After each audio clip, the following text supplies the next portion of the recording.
för alla Fullfest hela dagen. Mjöl från livets grottekvarn. Fullfest hela dagen.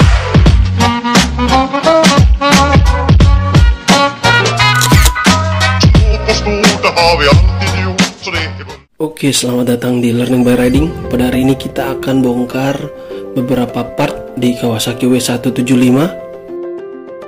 Kita akan ganti spion Kawasaki W175 saya dengan yang originalnya, karena rasanya udah bosen ya pakai yang aftermarket. Dan nanti kita juga akan bersihkan busi dari Kawasaki W175, karena kayaknya sih udah lama nih gak dibersihin, pastinya akan banyak kerak.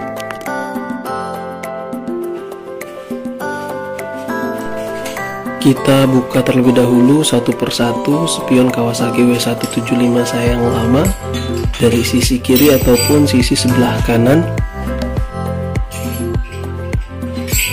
Membukanya sendiri bisa menggunakan kunci 14 sesuai dengan ukuran dari spion motor tersebut, atau bisa juga pakai kunci yang lain sesuai dengan ukuran dari nut spion yang kita punya.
Pasang secara perlahan spion bagian sebelah kanan Kawasaki W175. Kemudian diputar secara perlahan sesuai dengan nut dari spion tersebut.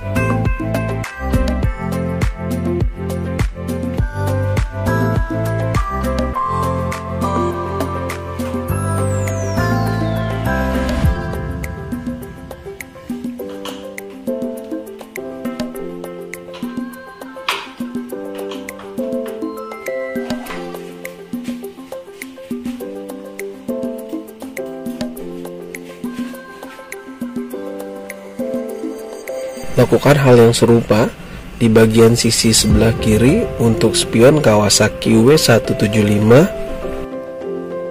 Lakukan secara perlahan dan dibuat secara presisi agar kuat dan tidak lepas.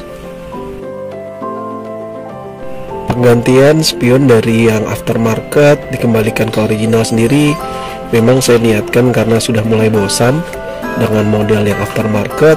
Kita kembalikan ke original sehingga merubah tampilan dan lebih fresh. Buat teman-teman pecinta Kawasaki W175, tidak perlu khawatir apabila ingin membeli aksesoris khusus untuk motor ini. Itu banyak banget tersedia di e-commerce seperti Tokopedia dan Shopee.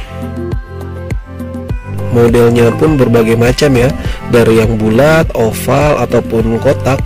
Itu kita bisa cek, kita bisa lihat, dan kita bisa beli di e-commerce yang tadi saya sampaikan.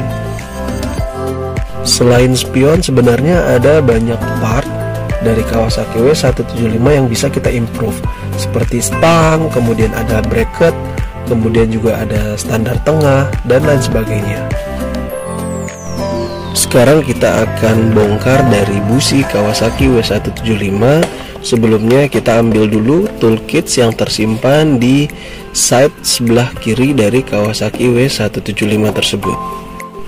Penyimpanan kunci Kawasaki W175 sendiri memang ada di side sebelah kiri, jadi kalian bisa buka dengan kunci kontaknya. Dan di side sebelah kiri sendiri ada sikringnya, kemudian ada juga untuk aki. dan ada tempat space untuk menaruh kunci yang tersedia dari bawaan pabrik.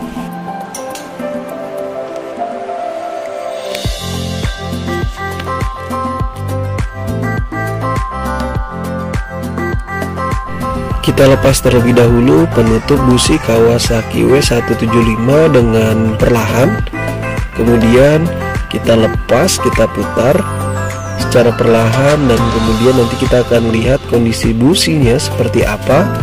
Apabila hitam atau berkerak, perlu kita bersihkan dengan amplas agar nanti ketika melakukan starter, kondisi pengapian itu berjalan dengan baik atau bisa dibilang prima. Dalam hal ini kenapa saya mau bersihkan busi, karena seingat saya sudah cukup lama tidak dibersihkan busi Kawasaki W175 saya. Pastinya sudah akan banyak kerak, kemudian juga sudah hitam ya. Dan untuk membersihkannya sendiri nanti cukup dengan menggunakan amplas.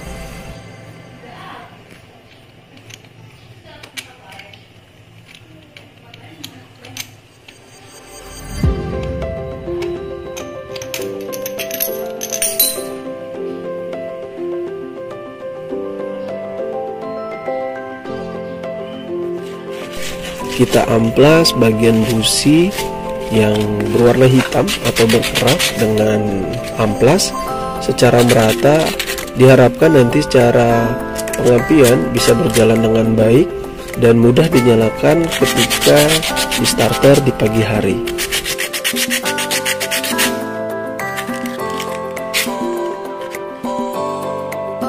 Sebagai motor yang jarang dipakai, Kawasaki W175 saya ini masih terkendala dengan starter yang sulit di pagi hari.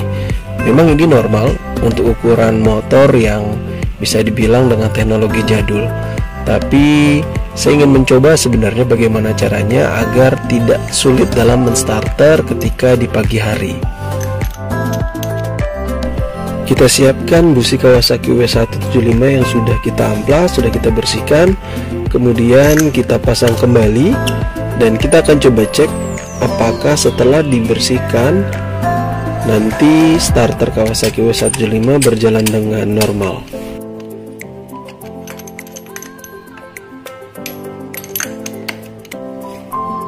Setelah dipasang dan dikencangkan busi Kawasaki W175, selanjutnya kita akan mencoba untuk melakukan starter, dan dalam hal ini motor tersebut belum dinyalakan dari awal pagi, sehingga ini adalah starter pertama di pagi hari.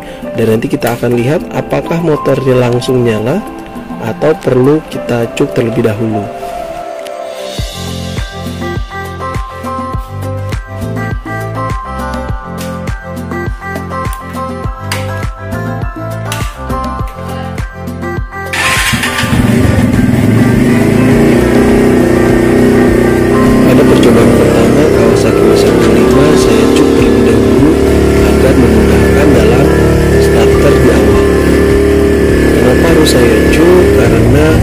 Biasanya akan sulit untuk dinyalakan motor tersebut ketika tidak dicuk, dan ini memang teknologi lama sehingga harus kita lakukan agar mempermudah kita dalam melakukan atau menstarter motor.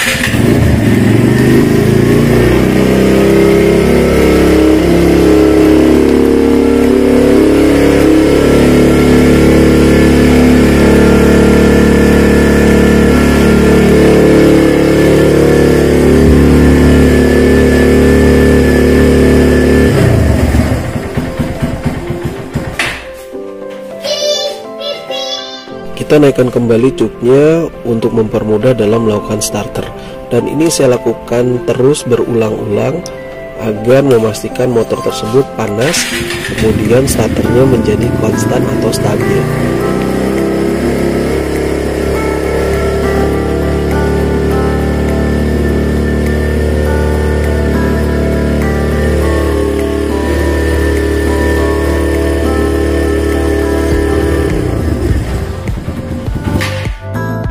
Ketika cuknya diturunkan, kemudian kondisi motor yang tadinya nyala konstan kemudian mati, itu artinya memang butuh ruang dalam pembakaran Kawasaki W105 yang lebih lama, sehingga perlu kita berikan waktu ya, ketika menyalakan joknya itu berikan waktu lebih lama agar mesin kondisi dalam keadaan panas.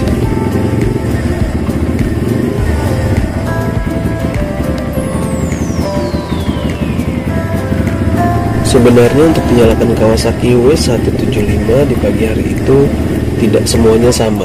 Ada yang menggunakan cuk, ada yang tidak menggunakan cuk. Tergantung dari settingan karburatornya, yaitu settingan gas, settingan bensin, ataupun settingan anginnya. Kebetulan untuk motor saya sendiri memang belum ketemu settingannya, sehingga setiap pagi itu harus dinaikkan terlebih dahulu cuknya ketika ingin menyalakan motor tersebut. Jadi sebenarnya teman-teman nggak perlu khawatir kalau punya Kawasaki W175. Ketika kalian sudah menemukan settingan yang pas, sebenarnya penyakit ini bisa terselesaikan dengan sendirinya. Ada beberapa referensi bengkel yang baik menurut saya. Selain bengkel resmi, kalian juga bisa datang ke bengkelnya Om Reno. Settingannya tuh oke, pas. Kemudian juga tanpa menggunakan atau merubah pilot jet, main jetnya itu settingannya sudah aman. Jadi pagi pun bisa dinyalakan tanpa harus menggunakan jok.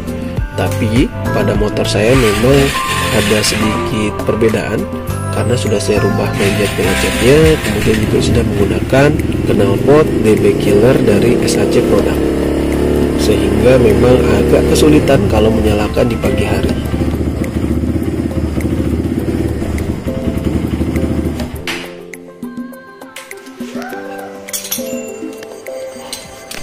Baik, saya rasa cukup untuk kegiatan kita pada hari ini, yaitu mengganti spion Kawasaki W175 dari yang aftermarket, kemudian kita kembalikan ke original, kemudian kita bersihkan busi Kawasaki W175 saya. Meskipun sudah dibersihkan, kondisinya masih sama, yaitu ketika pagi hari saya harus melakukan cuk terlebih dahulu, tapi tidak masalah karena memang itulah seninya dari motor klasik. Jadi buat teman-teman semua yang punya motor klasik seperti Kawasaki W175 harus melakukan perawatan ekstra. Pastinya merawat motor tua itu juga memberikan kesenangan tersendiri buat kita semua. Semoga videonya bermanfaat. Jangan lupa tekan tombol like, kemudian subscribe, dan kalau perlu kalian share apabila video ini bermanfaat. Semoga channel saya bisa berkembang dan bisa memberikan informasi untuk kita semua seputar otomotif dan Kawasaki W175. Tetap menjadi orang yang baik, tetap menjadi orang yang rendah hati, tetap menjadi orang yang bermanfaat. Saya undur diri. Semoga video ini bisa menjadikan inspirasi buat kalian semua dalam merawat kendaraan. Lerumba Rading. Assalamualaikum warahmatullahi wabarakatuh. Fest hela dagen, mjöl från livets grott.